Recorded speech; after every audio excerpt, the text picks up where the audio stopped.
and this is Write Because It Matters. And today we have Emily Hanlon, novelist, writing coach, and mentor. And Emily firmly believes that writing will completely change your life. It definitely changed hers, and she's going to tell us all about the process and how she started her business. Hi, Emily. Hi. Hi, Dawn. How's it going? I'm doing well. You? Good. Good. So on your website, I'm really dying to ask you this question in detail. You mentioned that writing changed your life in ways that you never expected. Can you tell us a little more about what that means? Sure. This has been something that I've been, through my coaching and through observing my own writing process and working with hundreds and hundreds of people over the years, I have discovered that writing brings you in connection with parts of yourself that you may never have known existed. And we do this mainly through our characters. Our character, we don't be writing memoir. In fact, even when we write memoir or a book based on our life, which I've done, memoir is faulty at best. So I always encourage people to use fiction writing techniques when they write memoir. Okay. But I think the biggest thing is, let me give you an example from my life, because that will, I think that will show it rather than tell it, which is what we always want to do as writers. I just finished my novel, Petersburg, and it was very, very successful. I made a lot of money on it. It was published in 5 languages, and it became a bestseller in England. Wow. And I remember actually walking my dog on the trail one day, and I didn't know what I was going to write next, and I was feeling kind of empty. And I remember thinking, is this all there is? It's just, and I wasn't even certain what all there is meant. And I was just like, what am I going to do next? I didn't have a story. That there has to be more to life than this. And I had just come off with huge success with Petersburg. And a couple of days later, I was talking to this woman, and she said to me, she had just come back from working with a psychic. And she said to me, oh, it's so exciting, you told me about all these past lives and everything. And I didn't even know what a psychic was, which is hard to, imagine. But I don't know, something clicked in me. And when something clicks, I think risk is a very important part of creativity and being a writer. And I just knew, because I felt that quickening inside of me, that this was something I had to do. And my thought was, maybe I will find something about my next book if I go see him. So I went to see him. I made an appointment. As I was driving to see him, I thought I was losing my mind. But I went, and the first thing he said to me, he did this, he had this funny, he went into this trance, and he had this funny voice, and he was, his name was Bob Johnson, and he said that he channeled the Alpha Centaurian tutelage. So my mind was going, oh, okay, really? Okay, this is weird. And anyway, the first thing they said to me, oh, we see you're back to scribing. And I said, what? Well, you're writing, aren't you?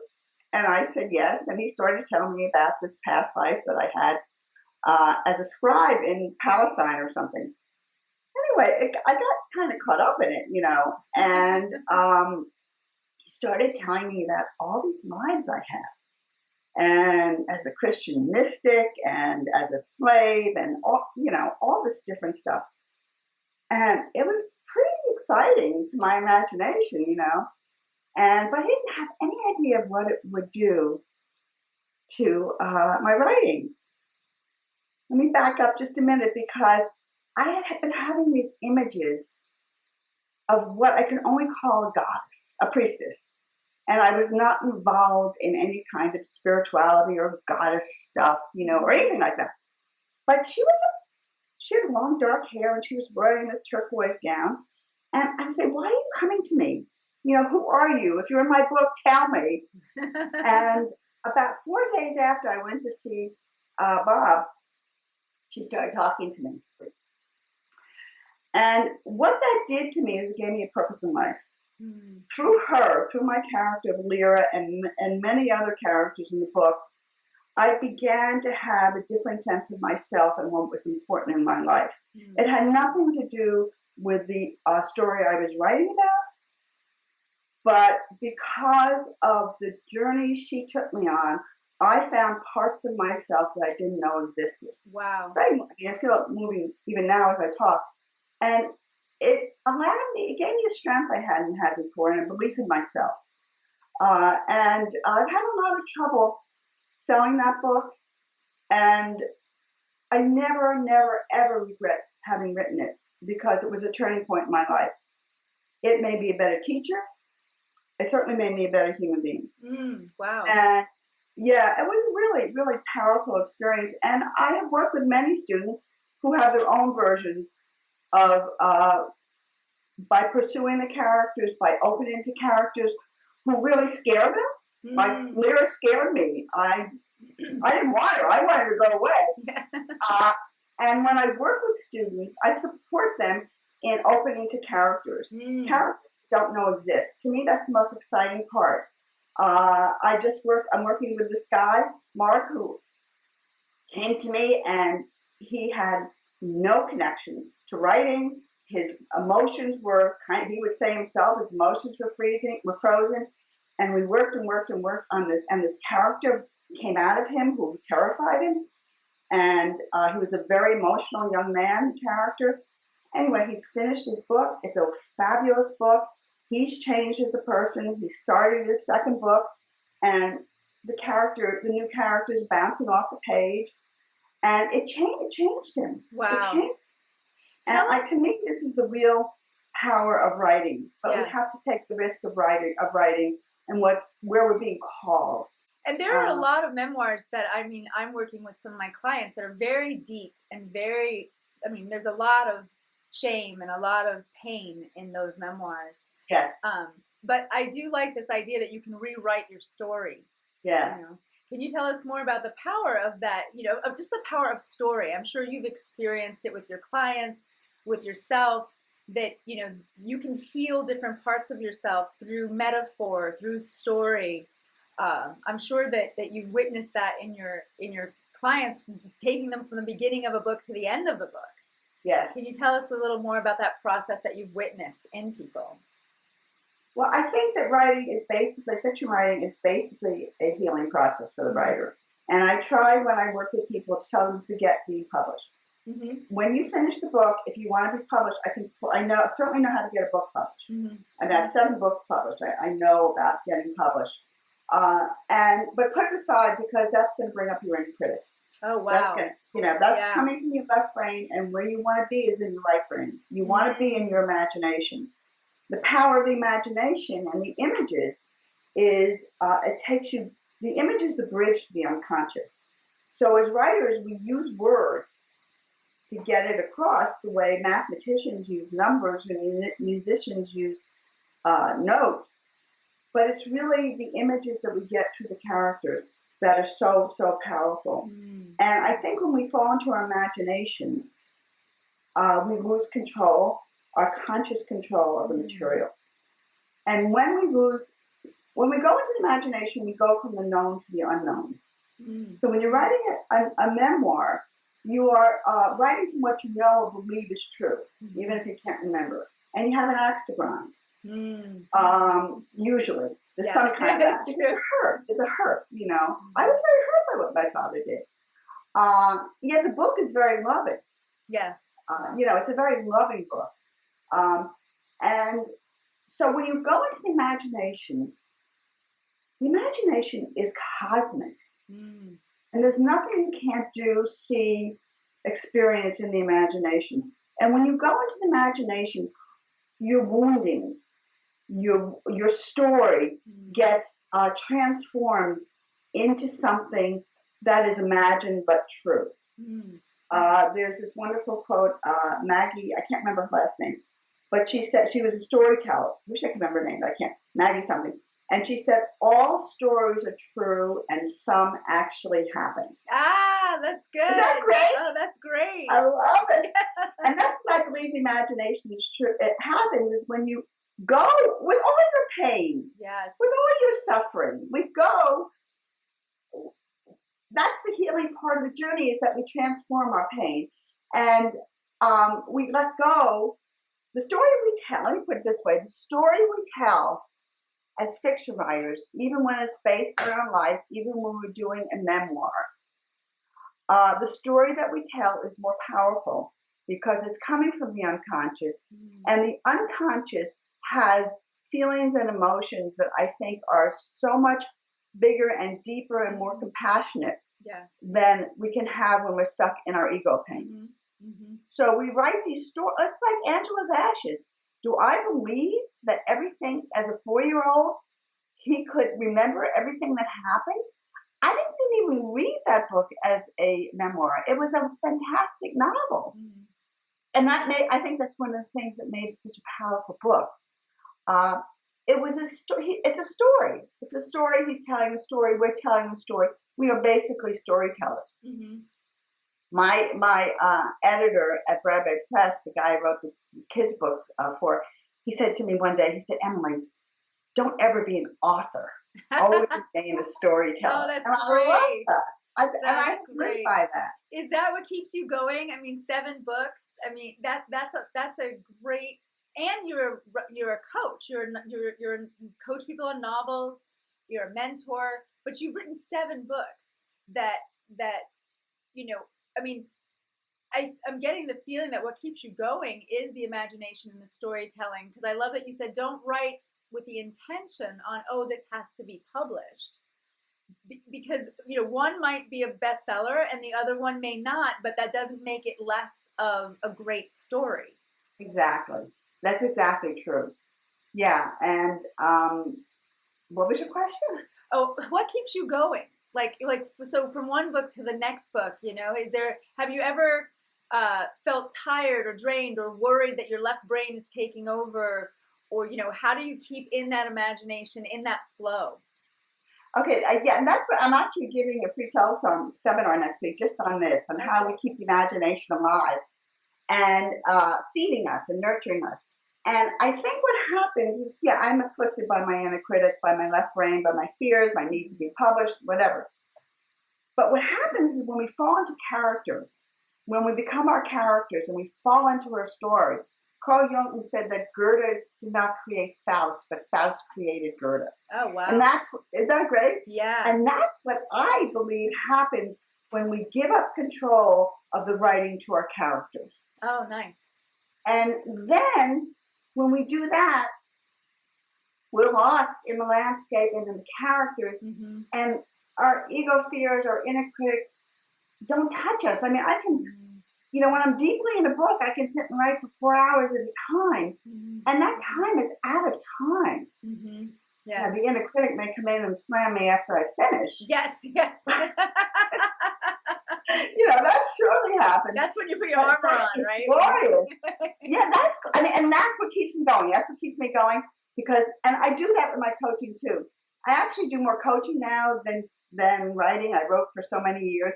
I love working with people. Yes. Because my imagination is always going because everybody's different. And what can I do to keep them going? What can I do to teach them, inspire them? And what can we do to have fun? That's it. Totally. Yeah. How can we have fun with this?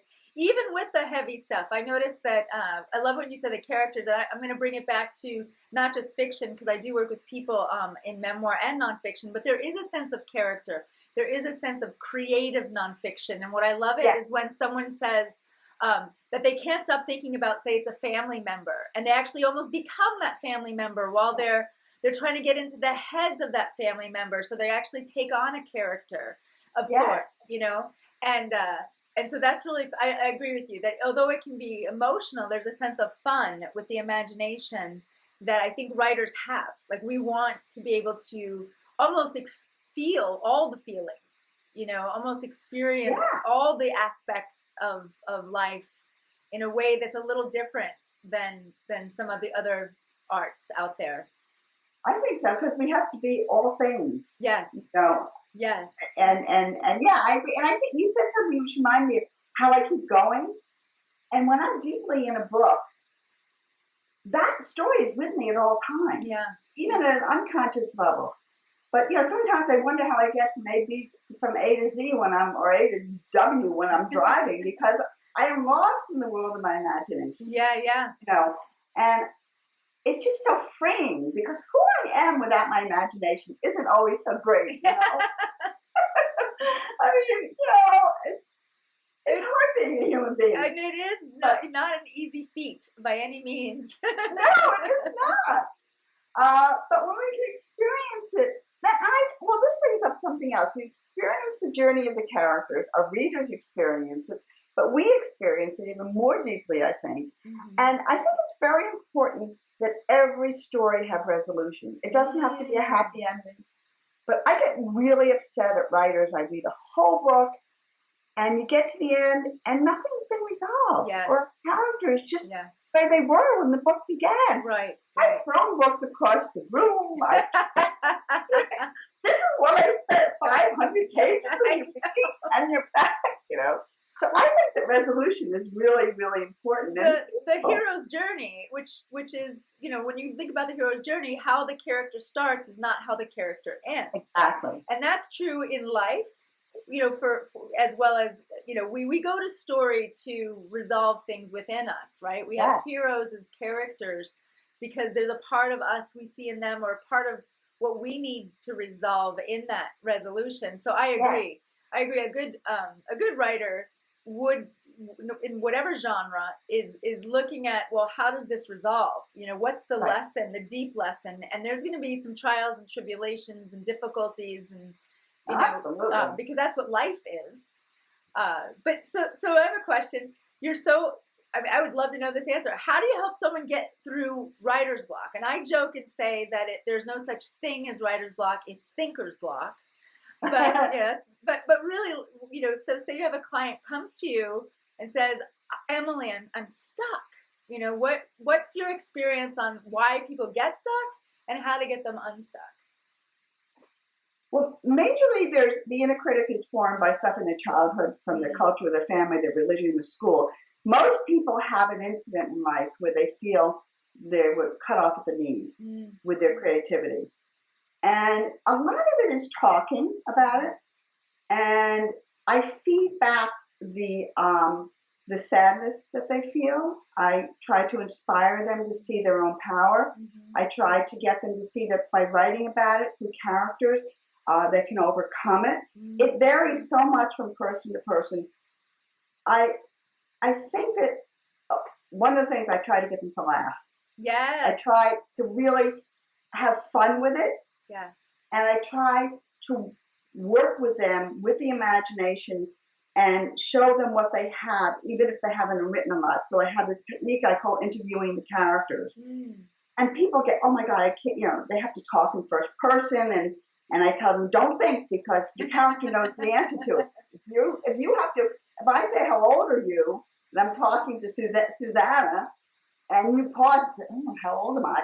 You're not in character. Yeah. Susanna knows how old she is. But when I just did this the other day with this woman, she has never written very much, and it's all telling. What she sent me was all telling. So I took her through the experience of the interview, and I got her to open up the scene and story, and to show people they do have an imagination. Yes, it's been blocked. Yes, you need a lot of support. And I just said to this woman today, I will tell you, I've been working with about a year, I will tell you every time we call that you are a wonderful writer. She forgets from week to week. You are a wonderful writer. I am not saying this, you're not my child. You are truly a wonderful writer. There are areas we need to work on. You don't have to worry about your writing. Your writing is beautiful. You have to worry about other things. Because that's her thing. She's, boring. She doesn't know how to write, blah, blah, blah. Sure. And she does. She's a fabulous writer.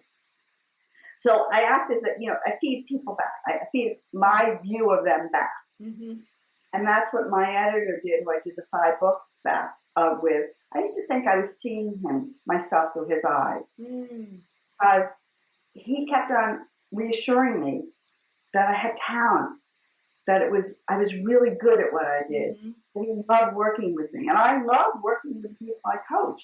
I look forward to it.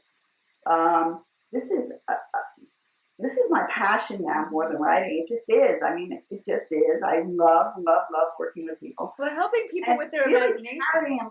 Carrying them across that bridge. Yes. Where they've been really hurt and damaged. Yes. And it happens to all of us. Yes.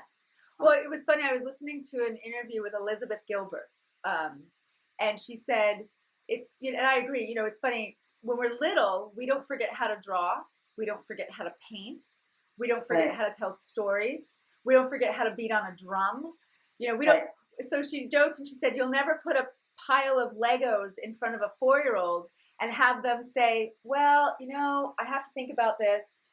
I have to wait until, I have inspiration.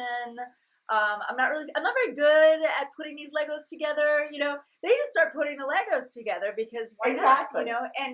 And so I love what you're saying, because it is, we're born with an imagination. We're born artists and writers. Yes. I mean, inherently, that's who we are as creatures. And it's our gift. It's our gift. It is our gift. And so you bring people back to that gift that they already have. Right. So I love that. I love that you celebrate imagination. You mentioned that there's a teleseminar you're giving, how to keep the imagination alive. Yes. And when this summit is being played, that will have already been done. Do you give that regularly?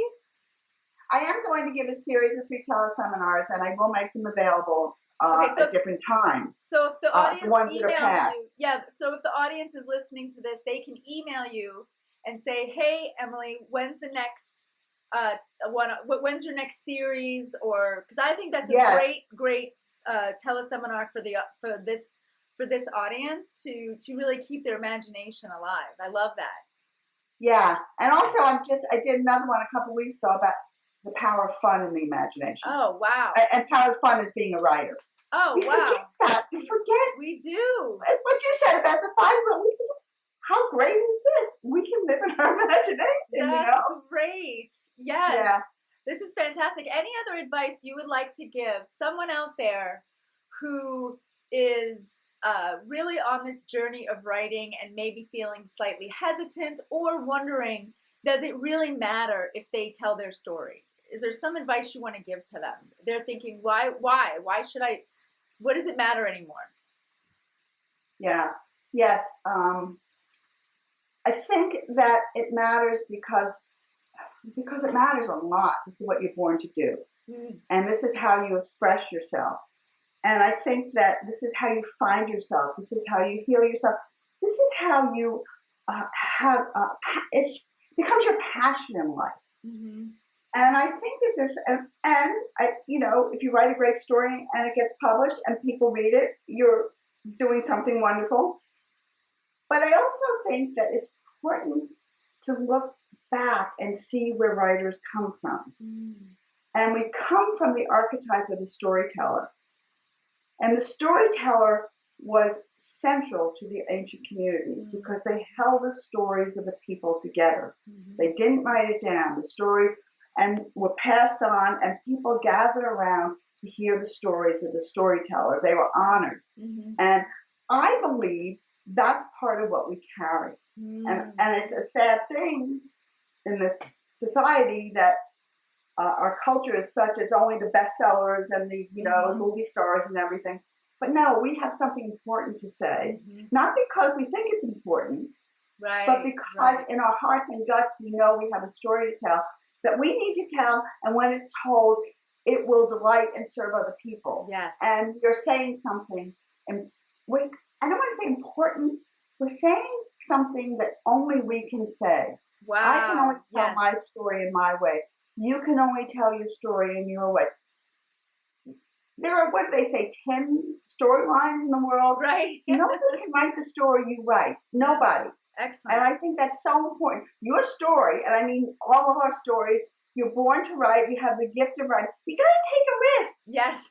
That's the big thing. You take a risk, the passion starts revealing itself. Totally, and there's a passion builds and builds. It's like, what it's like? It's like falling in love, Yeah. And You will do anything to be with your beloved. Yes. You will do outrageous things when you think of the things you've done. And I think of the things I've done. I really did that to be with this person, because it's electric. You're going to do it or you're going to die. Yes. That's what happens when you lose yourself to the story. That same kind of passion and vitality and aliveness, and it's visceral. Mm-hmm. It's visceral. I wrote this book where this wonderful character, he dies in the end. And I was always looking for somebody to validate me and love me unconditionally. Mm-hmm. Never got it. And this character does this for the two kids in the story. And when he died, I sat there sobbing. Mm-hmm. The tears were running down as I'm typing. The tears are running down. And I realized I had given myself this unconditional love through this character. Wow. I found it. He's a part of me, and I found it in the end. These are all important reasons. Do people need a reason to play tennis? I know. Do people need a reason to, play cards or something? No, I love it. We put so much weight on it. We put so much weight on there's, I don't even know, just because we're afraid. And I think the internet, now everybody's worried about being seen but I'm like, but you know what? 15 years ago when I was writing, I would give anything to know that 5 people were going to read what I wrote, Yeah. And now I can do that, So right. So there's pros and cons. You just have to trust. I think it's a trust level, and have fun with it. And know that we're all human. We're all doing this together. And so why not do it if you love it, Exactly. Yeah. Exactly. And I think fun is like my new word for writing. Yeah. Me too. I've been signing off business is better when it's fun. When I'm doing any kind of business with someone, I just write that in, and I've gotten the people write back, and they just say, "Oh my God, I needed to read that one line." And I thought, yeah, me too. Like I had to remember that things are supposed to be fun. I love it. Writing is better when you're having fun. Writing is better when you're having fun. Period. Yes. Well, you have a free gift for us. You have a gift for the audience. Tell us about that. Yes, you can go to my website and get an ebook called Forge with Fire: Creativity and the Creative Spirit. And also, if you sign up for my mailing list, Priming the Pump, every week you get a writing prompt, and sometimes it's an article or audio, and there's always instructions with it to help you develop the writing prompt. So, and that goes on for an entire year. So, I encourage people. You can get to me through emilyhanlon.com or thefictionwritersjourney.com. Yes, and I'll have all those links for the audience. I'll have all that links on this page, so they'll have everything. Okay, yeah, it'll be perfect. Can I say one more thing? Of course. I am giving. I have a little space left. I give 2 retreats every year. One is in May. It's called Journey into the Imagination, and that's really majorly writing. And I have 1 or 2 spaces left, and it's at Pendle Hill, and it's a beautiful place near Philadelphia. And my big thing every year is I hold a week-long to 10-day writing retreat for women. Oh, wow. Yeah, it's really great. And we have recently built a house in Bar Harbor, Maine. It's quite big. Oh, I love it there. It's on the water overlooking the Rocky Mountain cliffs. And it is really, it's writing, but it's also about exploring who you are as a creative woman and letting that part of you fly free. Wow. And we have so much, we do great writing. We have so much fun. Oh, that's so It's really awesome. A way to experience, we have great food. And I hire a cook. And the house is creative. It's all different colors. It's pinks and it's purples and all turquoise and all kinds of stuff like that. But it's just, if you're looking to, if you want a week in Maine and you want to write, you want to be with a great group of women and really experience your creative beingness and fly with it. You can access it from my website too, but it's just a great week. That sounds fabulous. We always have something. One year we made masks. What do you call it? What is it called? Does it have a title, that retreat? It's called Writing Creativity and Ritual. Nice. And we use ritual because it's a way of accessing our deeper knowing. Yes, yes. And what time of year? What month is that? It's September 10th through the 17th, and then I have a 3-day post-retreat. Perfect. Hang out. And if you have, Bar Harbor is the home of Acadia National Park. Yes, I know. It's gorgeous. Yeah. Yeah. It is the land of soul. Yes. Well, thank you so much. That sounds like an awesome retreat. I hope that anyone, who hears this signs up. And thank you for your free gift.